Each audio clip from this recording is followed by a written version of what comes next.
उसामा से तुम्हारी शादी नहीं करवा सकती, तो बेहतर यही है कि तुम अपनी जिद छोड़ दो।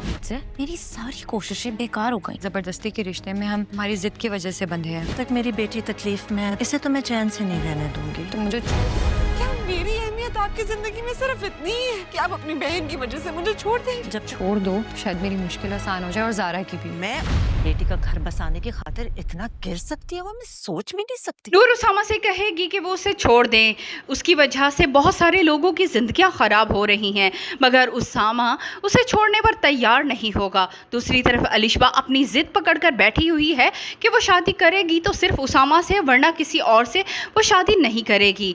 उसे ये भी मालूम है कि उसकी इस जिद की वजह से उसकी भाई और भाभी दोनों की ही जिंदगी खतरे में पड़ चुकी है। जिस तरह से मुश्किलात में वो घिर चुके हैं, उनकी जहनी हालत कुछ ठीक नहीं लगती। दूसरी तरफ नूर को रह रह कर हमेशा फवाद का ही ख्याल आएगा।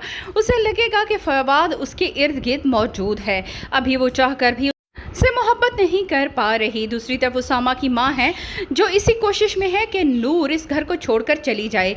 नूर की वजह से उसकी बेटी की ज़िंदगी ख़राब हो रही है और सिर्फ नूर ही एक लड़की है जिस वजह से ये सब कुछ हो रहा है और इतने लोगों की ज़िंदगी अजाब में मुब्तला हो चुकी है।